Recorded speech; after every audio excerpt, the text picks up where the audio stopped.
Hello everyone, welcome back to Ajith movie మోటీస్ YouTube channel. నేను ఈ వీడియోలో రీసెంట్గా హర్రర్ ఫిల్మ్గా రిలీజ్ అయిన ఈషా అనే మూవీని ఎక్స్ప్లెయిన్ చేయబోతున్నాను. ఈ మూవీ చూడడం కొంచెం లేట్ అయింది. మూవీలో హర్రర్ ఎలిమెంట్స్ మాత్రం మామూలుగా లేదు. నైట్ టైంలో మూవీ చూశాను, కొన్ని జంప్ స్కేర్స్కి భయపడ్డాను. క్లైమాక్స్లో వచ్చే ట్విస్ట్ మాత్రం నేను అస్సలు ఎక్స్పెక్ట్ చేయలేదు. ఆత్మలు దెయ్యాలు ఇలాంటివి ఏం లేదని నమ్మే హీరో హీరోయిన్ల గ్యాంగ్ ఒక బంగ్లా లోపలికి వెళ్తారు దెయ్యాలు లేదని నిరూపించడానికి. ఆ తర్వాత ఏమైంది, ఈ పుణ్యవతి దెయ్యం సంగతి ఏంటి, ఇదంతా తెలుసుకోవాలంటే మూవీ చూడాల్సిందే. వీలైనంత వరకు షార్ట్ అండ్ స్వీట్ గా ఎక్స్ప్లెయిన్ చేస్తాను. అంతకంటే ముందు మీకు ఏం చేయాలో తెలుసు కదండి, చిన్న లైక్ అండ్ స్మైల్ తో వీడియో స్టార్ట్ చేసేయండి. Thank you. మూవీ ఓపెన్ అవగానే కొంతమంది స్కూల్ పిల్లలు స్కూల్ కి వెళ్తూ దెయ్యాలు ఉన్నాయా లేదా అని దెయ్యాల కథల గురించి మాట్లాడుకుంటూ డిస్కస్ చేస్తూ వెళ్తుంటారు. అదే రోజు రాత్రి అందులో ఒక అమ్మాయి శ్మశానంలోకి వెళ్ళి ఒక సమాధి మీద వెళ్ళి పడుకుంటుంది. విచిత్రమైన సౌండ్ చేస్తూ తన ఫేస్ మొత్తం మారిపోతుంది. దాంతో ఆ పాప వాళ్ళమ్మ నైట్ అయితే చాలు శ్మశానంలో సమాధి మీద వెళ్ళి పడుకుంటుంది. చాలా భయం వేస్తుందని ఆ ఏరియాలో ఉన్న ఒక స్వామీజీ దగ్గరికి వెళ్తుంది. మహా ప్రేతాత్మల్ని తన కాలి కింద తొక్కి పెట్టిన మహానుభావుడు భైరవ స్వామి ఇతని దగ్గరికి వెళ్ళి బాధపడుతుంది, నా కూతుర్ని ఎలాగైనా మీరే కాపాడాలని. దాంతో స్వామీజీ ఏం చేస్తాడంటే వెంటనే పాపని తీసుకురండి అని చేతులు కట్టేసి మొహం మీద పసుపు కుంకుమ చల్లి, నాతోనే ఆటలా, ఎవరు నువ్వు, ఎన్ని రోజులు ఉంటావు ఈ పాప మీద, ఇక్కడ నుంచి వెళ్ళిపో లేదంటే నిన్ను చంపేస్తానని బాగా కొడుతూ ఉంటే పక్కనున్న పాప వాళ్ళమ్మ స్వామీజీ పాపను కొట్టకండి అంటే, నేను కొడుతున్నది పాపని కాదు తన లోపల ఉన్న ఆత్మని అని అంటాడు. 2 days తర్వాత పాప చనిపోతుంది. అంత్యక్రియలు చేసి వాళ్ళ అమ్మ ఏడుస్తూ ఉంటే ఇదంతా చూస్తున్న మూవీలో మన హీరోయిన్ అనేటువంటి నయన అండ్ వాళ్ళ ఫ్రెండ్స్ బాధపడుతూ ఉంటారు. నయన వాళ్ళ ఇంట్లోనే ఆ పాప వాళ్ళ అమ్మ పని మంచిగా వర్క్ చేస్తుంటుంది. ఎవరైతే ఏంటి పాప ప్రాణం పోయింది, హాస్పిటల్ తీసుకెళ్ళింటే మేబీ బ్రతికేదేమో, ఈ స్వామీజీ చేసిన పనుల వల్ల ప్రాణాలే కోల్పోయిందని స్వామీజీ మీద కోపంతో ఈ రోజుల్లో కూడా సైన్స్ ఇంత ఎవల్యూషన్ ని తెస్తున్నా కూడా ఇంకా మూఢనమ్మకాలంటూ ఈ దెయ్యాలు భూతాలు ప్రేతాత్మలు శుద్ర పూజలంటూ ఏంటిదని స్వామీజీ దగ్గరికి వెళ్ళి ఆయన అండ్ వాళ్ళ ఫ్రెండ్స్ అందరూ స్వామీజీని అబ్జర్వ్ చేస్తారు. స్వామీజీ దగ్గర ఉన్న ఐస్టైన్ దగ్గర వచ్చే పేషెంట్ ఎవరు, వాళ్ళ ఫ్యామిలీ బ్యాక్గ్రౌండ్ ఏంటి, వాళ్ళ ఊర్లో ఇంతకు ముందు ఎవరు చనిపోయారు, ఇదంతా తెలుసుకుని వాళ్ళు వచ్చిన తర్వాత ఎవరైతే ముందు వాళ్ళ ఊర్లో చనిపోయారో వాళ్ళే ఆవహించారని చెప్పి కొన్ని రకాల పూజలు చేయాలని డబ్బులు ఖర్చు అవుతుందని డబ్బులు తీసుకునేవాడు. ఇదంతా అసిస్టెంట్ తో మాట్లాడుతుంటే వీళ్ళు రికార్డ్ చేసి స్వామీజీని రెడ్ హ్యాండెడ్ గా పోలీసులు పట్టిస్తారు. దాంతో ఆ ఏరియాలో ఉన్న వాళ్ళందరూ కాలభైరవ స్వామి అంత ఫేక్ అని ఆశ్చర్యపోతారు. ఇప్పటికైనా నమ్మండి, ఈ దెయ్యాలు ఆత్మలు ఇలాంటివి ఏం లేదని వీళ్ళందరూ అందరికీ ధైర్యం చెప్తారు. నైనా ఫ్రెండ్స్ లో అపర్ణ, వినయ్, కళ్యాణ్ వీళ్ళు ముగ్గురు ఉంటారు. అపర్ణ కళ్యాణ్ వీళ్ళిద్దరూ ప్రేమించుకుని ఉంటారు. ఇప్పుడు అపర్ణ ప్రెగ్నెంట్ గా ఉంటుంది పెళ్లి చేసుకున్న తర్వాత. అండ్ వినయ్ గురించి చెప్పాలంటే నయనాని వన్ సైడ్ గా ప్రేమిస్తూ ఉంటాడు. నయనాకి చెప్పడానికి భయపడతాడు. కళ్యాణ్ ఏమో పక్కనే ఉండి ఎంత వీలైతే అంత తొందరగా నయనాకి విషయం చెప్పే, లేదంటే ప్రాబ్లం అవుతుంది, తను వేరే సంబంధం కూడా ఓకే చేసేయచ్చు, వాళ్ళ ఇంట్లో మ్యాచెస్ చూస్తున్నారంట అని చెప్పి అతనిలో ఉన్న ఇష్టాన్ని చెప్పమంటాడు. ఇలా నలుగురు హ్యాపీగా వాళ్ళ లైఫ్ ని లీడ్ చేస్తూ ఉంటారు. ఆత్మలు ప్రేతాత్మలు లాంటివి ఏం లేదని ఇలాంటి ఫేక్ బాబాస్ ని కనిపెట్టడమే వీళ్ళ పని. వీళ్ళ నెక్స్ట్ టార్గెట్ ఎవరంటే డాక్టర్ ఆదిదేవ్. ఎన్నో గొప్ప చదువులు చదివి ఆత్మలు ఉన్నాయి, మనిషిలో ఆవహిస్తుందని చుట్టుపక్కల ఉన్న వాళ్ళలో ఎవరికైనా ఆత్మ ఆవహిస్తే వాళ్ళని ఆత్మ నుంచి కాపాడేవాడు. ఇప్పుడు ఇతను కూడా ఫేక్ అని నిరూపించడానికి నయన వాళ్ళ ఫ్రెండ్స్ అందరూ ఆదిదేవ్ దగ్గరికి వెళ్ళాలని మొత్తం అందరూ డిస్కస్ చేసుకుని కారులో వెళ్తూ ఉంటారు. రోడ్డు మీద చేస్తే ఒక అందమైన పల్లెటూరు, పుణ్యవతి అనే ఒక ఉమెన్, తనకి పెళ్ళి ఒక కొడుకు కూడా ఉన్నాడు. ఇప్పుడు ముగ్గురు కలిసి బైక్ లో పెళ్లికి వెళ్తారు. వెళ్తున్న దారిలోనే నయన వాళ్ళ ఫ్రెండ్స్ అందరూ కారులో ఆపోజిట్ గా వస్తూ ఉంటారు రోడ్డు మీద. ఇదిగో ఇప్పుడు మీరు స్క్రీన్ మీద చూస్తున్నారు కదా, ఇతని పేరు మూవీలో మెన్షన్ చేయలేదు, మనం పటేలా అని పిలుచుకుందాం. పటేలా శివుడి గుడిలో శివయ్యకి పూజలు చేస్తూ ఉంటాడు. తన కూతురికి దెయ్యం పట్టిందని, పిచ్చిగా బిహేవ్ చేస్తుందని కాపాడాలని శివుని వేడుకుంటూ ఉంటాడు. ఏడుస్తూ పిచ్చిగా బిహేవ్ చేస్తూ నయన వాళ్ళ ఫ్రెండ్స్ అందరూ కారులో వస్తూ ఉంటే పుణ్యవతి వాళ్ళ ఆయన బైక్ డ్రైవ్ చేస్తూ ఉంటే సడన్ గా కారులో స్పీడ్ గా వస్తూ కొంచెం అదుపు తప్పడంతో బైక్ లో ఉన్న పుణ్యవతి వాళ్ళ హస్బెండ్ కొడుకు వీళ్ళు ముగ్గురు కింద పడిపోతారు. ఈ యాక్సిడెంట్ లో పుణ్యవతి తలకి బలమైన గాయం తగిలి రక్తం పోతూ ఉంటే పైనుంచి పుణ్యవతి భర్త ఏడుస్తూ అరుస్తూ ఉంటాడు ఎవరైనా హెల్ప్ చేయాలని. అదే టైంలోనే పటేలా తన కూతుర్ని ఆటోలో తీసుకొస్తూ ఉంటే గమనించి పుణ్యవతిని కాపాడాలని పుణ్యవతి దగ్గరికి వెళ్తే అప్పటికే కొన ఊపిరిలో ఉన్న పుణ్యవతి పటేలా వెళ్ళిన కొంతసేపటికే చనిపోతుంది. ఆ తర్వాత పటేలా అతని కూతురు డాక్టర్ ఆదిదేవ్ స్వామీజీ దగ్గరికి వచ్చి తన కూతురికి దెయ్యం పట్టిందని చూస్తే అన్నం కలిపిన ముద్దని తినిపించి ఆ ముద్దని ఓపెన్ చేసి చూస్తే ఏం కాకుండా క్లీన్గా ఉంటే దెయ్యం ఏం పట్టలేదని, ఒకవేళ లోపల పాడైపోయి ఉంటే ఆత్మ ఆవహించిందని, పటేలా వాళ్ళ కూతురికి ఏ ఆత్మ ఆవహించలేదు, ఆరోగ్యం బాగాలేదంటే హాస్పిటల్లో చూపించండి అని పటేలాని అక్కడ నుంచి పంపించేస్తాడు. వాళ్ళు వెళ్తూ ఉంటే ఈలోపు నయనా అండ్ వాళ్ళ ఫ్రెండ్స్ వస్తారు. నయనాని చూడంగానే పటేలా నువ్వే కదా అని పటేలా నయనా దగ్గరికి వెళ్ళి అటాక్ చేయడానికి వెళ్తాడు. దాంతో ఆదిదేవ్ గమనించి అతని మొహం మీద ముసుగు కప్పి, ఎవరమ్మా మీరు, ఇక్కడికి ఎందుకు వచ్చారంటే, మీ బండారం బయట పెట్టడానికి, మీరు ఒక ఫేక్ స్వామీజీ అని నిరూపించడానికి వచ్చాము. అయినా ఈ రోజుల్లో కూడా దెయ్యాలు భూతాలు ఏంటి, అందరిలాగా మీరు కూడా బాగా చదువుకుని డాక్టర్ అయినా కూడా ఇప్పుడు ఇలా అందరినీ మోసం చేస్తున్నారు, మీకు తప్పనిపించట్లేదా అని అంటే, కొన్నిసార్లు నిజం వాళ్ళకంటూ వాళ్ళు తెలుసుకోవడమే కరెక్ట్. అవతల వాళ్ళు చెప్తే ఎవరు నమ్మరు, మీరు ఎక్స్పీరియన్స్ చేస్తే తప్ప దెయ్యాలు ఉన్నాయని నమ్మరు. ఒక పని చేద్దాం, నేను ఒక బంగ్లా దగ్గర తీసుకెళ్తాను, ఇదిగో ఇల్లేది, ఇందులో చాలా ఆత్మలు ఉన్నాయి, మీరు కనుక దెయ్యం లేదు అని నాకు నిరూపిస్తే నేను ఫేక్ అని నేనే ఒప్పుకొని మీ మీద కన్సర్న్ చూపించి సారీ చెప్తాను. ఒకవేళ మీరు కనుక ఇందులో ఆత్మ ఉంది అని ఒప్పుకుంటే నాకు క్షమాపణ చెప్పి ఆత్మలు ఉన్నాయని నమ్మాలి.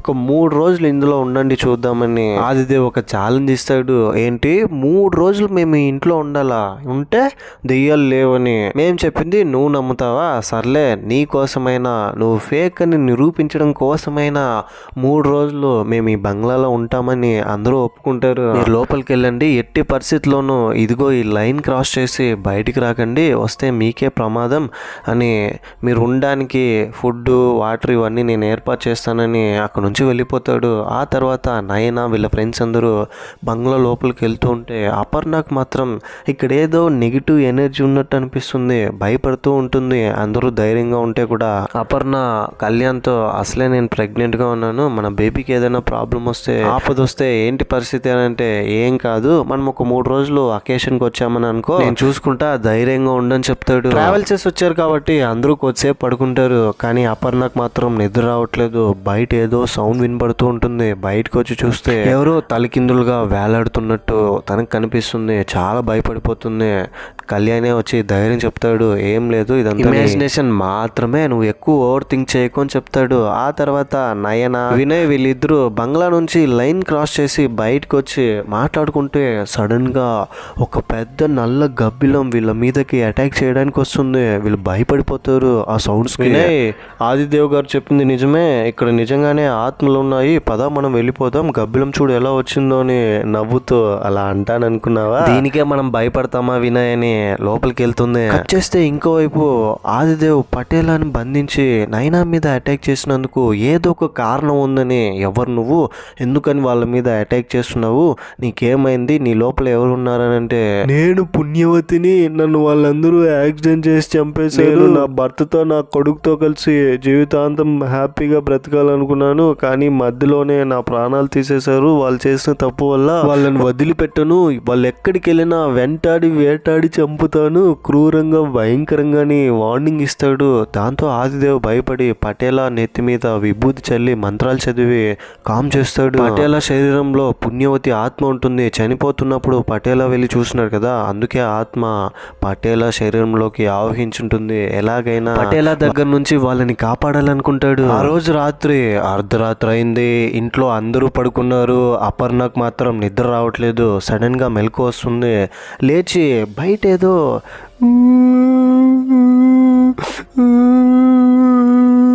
అని సౌండ్స్ రావడంతో కొంచెం ముందుకొచ్చి తిరిగి బెడ్ మీద పడుకున్న కళ్యాణ్ చూస్తే కళ్యాణ్ పక్కన ఒక చిన్న పాప దెయ్యంగా కనిపిస్తుంది. ఫేస్ అంతా చాలా ఘోరంగా. అపర్ణ భయపడిపోతుంది. ఇంతటితో ఇంటర్వెల్.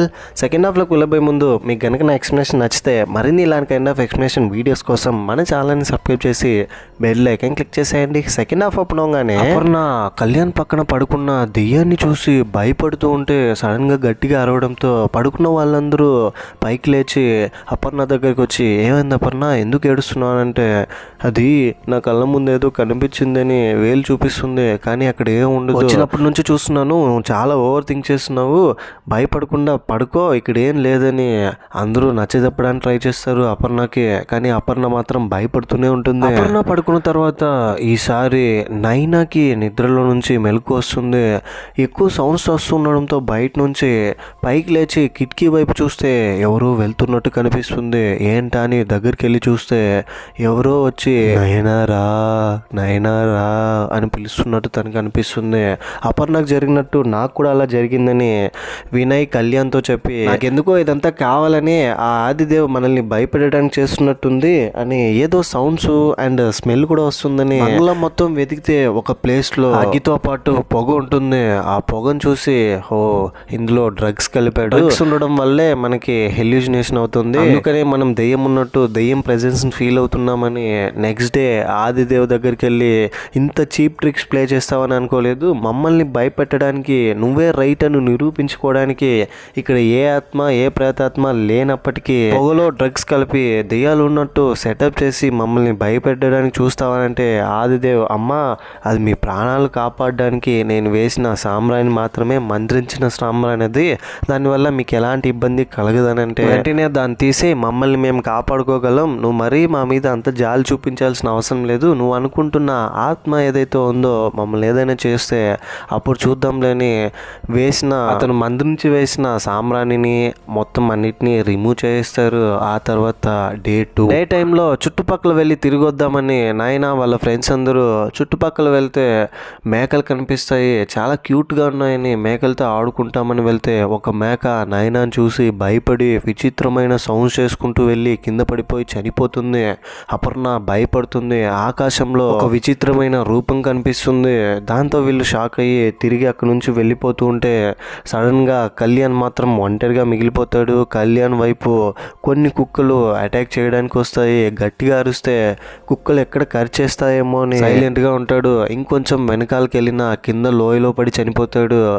కట్ చేస్తే కుక్కలు అతని మీద అటాక్ చేయడానికి ఇంకొంచెం ముందుకు రావడంతో లోయలో పడి చనిపోతాడు. ఇంకోవైపు పటేలా శరీరంలో పుణ్యవతి ఆత్మ ఉంటుంది కదా, పుణ్యవతి నేరుగా వాళ్ళ ఇంటి దగ్గరికి వెళ్ళి ఇంట్లో వాళ్ళందరూ పుణ్యవతి గురించి తలుచుకుంటూ ఫోటో పెట్టుకొని ఏడుస్తూ ఉంటే, నన్ను తలుచుకొని ఇంతలా ఏడుస్తున్నారు మీరు, నా కొడుకుని నేను చూడాలని ఎవరికి తెలియకుండా ఇంటి లోపలికి వెళ్ళి పుణ్యవతి కొడుకుని తీసుకుని ఏడుస్తూ ఉంటే హగ్ చేసుకుని మిగతా వాళ్ళందరూ పటేలాని చూసి, ఎవడరా నువ్వు ఇలా నేను చేస్తున్నావని పటేలాని కొట్టి అక్కడ నుంచి పంపించేస్తారు. నేనే పుణ్యవతి అని చెప్పినా కూడా ఎవరూ నమ్మట్లేదు. నైట్ అయినప్పటికీ కళ్యాణ్ ఇంకా తిరిగి రాకపోయేసరికి అపర్ణ భయపడుతూ ఉంటుంది. కళ్యాణ్ కోసం ఎదురు చూస్తూ కొంతసేపటికి కళ్యాణ్ అక్కడికి వస్తాడు. కళ్యాణ్ రంగానే అపర్ణతో ఇంకా ఒక్కరోజే కదా, ఎలాగో 2 రోజులు ఉండిపోయాం, రేపు ఒక్కరోజు మాత్రం కళ్ళు మూసుకొని ఉండిపో, తర్వాత వెళ్ళిపోదామని చెప్పి అడ్జస్ట్ చేసుకొని చెప్తాడు. ఇక్కడ జరుగుతున్నది ఏం బాలేదు, పదండి వెళ్ళిపోదాం, మన ప్రాణం మీదకి ఎందుకు తీసుకురావాలి,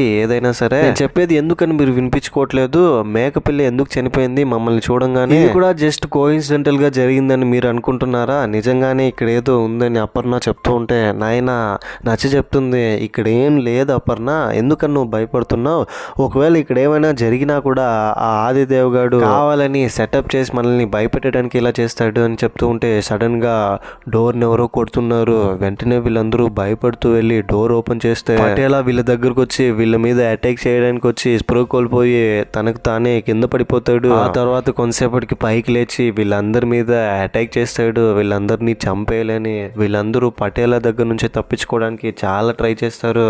అదే టైంలోనే ఆదిదేవ్ అక్కడికి వచ్చి పటేలాని పట్టుకొని నెత్తి మీద విభూది బొట్టు పెడతాడు. దాంతో ఆత్మ కొద్దిగా కామ్ అవుతుంది. ఓ ఇది కూడా నీ సెటప్ అయినా, మమ్మల్ని భయపెట్టడానికి ఇలా కూడా ప్లాన్ చేసావా, అసలు వాడు ఎవడు, ఎందుకని మా మీద అటాక్ చేస్తున్నాడని మేము అడగము, చెప్పు ఇదంతా ఎందుకు చేస్తున్నావు అంటే, చూడండి నేనేం ఇవేం కావాలని చేయట్లేదు, పటేలా శరీరంలో ఒక స్త్రీ ఆత్మ ఉంది, తన పేరు పుణ్యవతి, తెలిసో తెలియకో పుణ్యవతి చావుకు మీరే కారణమయ్యారు, మీరు నలుగురు ఒక యాక్సిడెంట్ చేశారు, మీరు ఇక్కడికి వస్తున్న దారిలో దారిలో గుర్తు తెచ్చుకోండి, పుణ్యవతిని మీరు యాక్సిడెంట్ చేసినందుకు తను చనిపోయి పటేలాలో ఆత్మగా చేరింది, తను మిమ్మల్ని బలి కోరుతుంది, మీరు చనిపోతే తప్ప తన ఆత్మ శాంతించదు అని చెప్తాడు. ఇదంతా విని నాయన నవ్వుతూ, ఎవరో పుణ్యవతి అంట చనిపోయి ఆత్మగా మారి పటేలా శరీరంలో ఉందంట, ఇదంతా చూసి మేము భయపడాలంట, మమ్మల్ని చంపేస్తుందంట. నువ్వు ఇదంతా చెప్తే మేము భయపడి ఇక్కడ నుంచి పారిపోతాం అనుకున్నావా?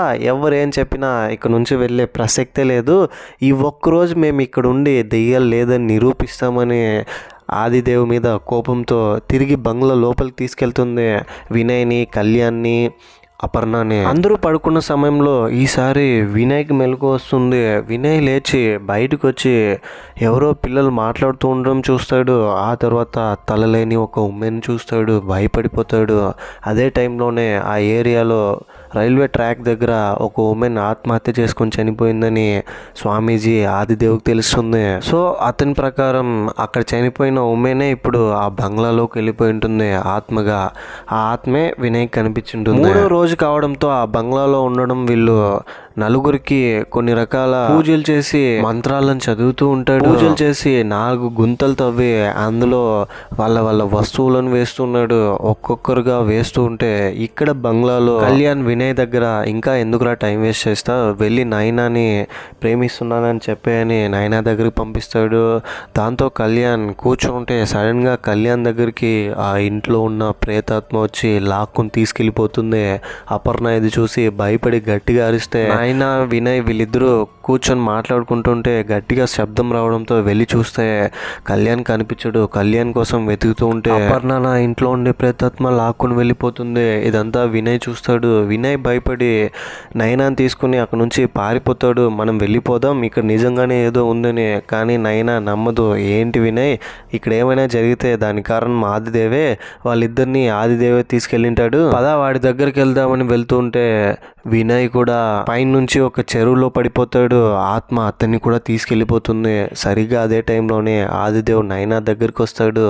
ఎలాగైనా అతన్ని కాపాడు, చనిపోతున్నాడని కాళ్ళు పట్టుకొని నన్ను క్షమించు, ఆత్మలు ఉన్నాయని నేను ఒప్పుకుంటానని చెప్తుంది. నేను అతన్ని కాపాడుతానమ్మా, అయితే నువ్వు తెలుసుకోవాల్సిన విషయం ఒకటి ఉంది. మీరు వస్తున్న దారిలో ఒక బైక్ని తప్పించబోయి మీరు కూడా యాక్సిడెంట్కి గురయ్యారు, మీరు కూడా చనిపోయారు. ఇక్కడ ఉన్నది మీ ఆత్మలు మాత్రమే, మీరు చనిపోయి 3 రోజులు అవుతుందని ట్విస్ట్ రివీల్ చేస్తాడు. ఏంటి, మేము చనిపోయి 3 రోజులు అయిందా? మేము ఆత్మలా? దీన్ని ఎలా నమ్మాలి? నాకేం అర్థం కావట్లేదు అని అంటే నెత్తి మీద విభూతి పెట్టి మంత్రాలు చదువుతూ యాక్చువల్గా ఏం జరిగిందో గుర్తు తెప్పిస్తాడు నైనాకి. యాక్సిడెంట్ వీళ్ళకు కూడా జరిగి ఉంటుంది. కార్ లోయలో పడిపోయి ఉంటుంది, 4 చనిపోయి ఉంటారు, వీళ్ళ ఆత్మే ఇక్కడికి వచ్చి ఉంటుంది. ఈరోజు 3 రోజులు అవ్వడంతో కర్మకాండలు ఇంట్లో వాళ్ళు జరిపించేశారు. అందుకని ఒక్కొక్కరుగా మాయమవుతూ ఉన్నారు. ఇది చూడు ఎలా మిమ్మల్ని మధ్యలోనే తీసుకెళ్లిపోయిందో. ఇదంతా మీరు నమ్మాలని నేను ఇంతవరకు మీతో ఈ నిజం చెప్పలేదని ఆదిదేవ్ నైనాతో చెప్తాడు. నైనా ఇదంతా విని బాగా ఏడ్చేస్తుంది. మేము చనిపోయామా అని.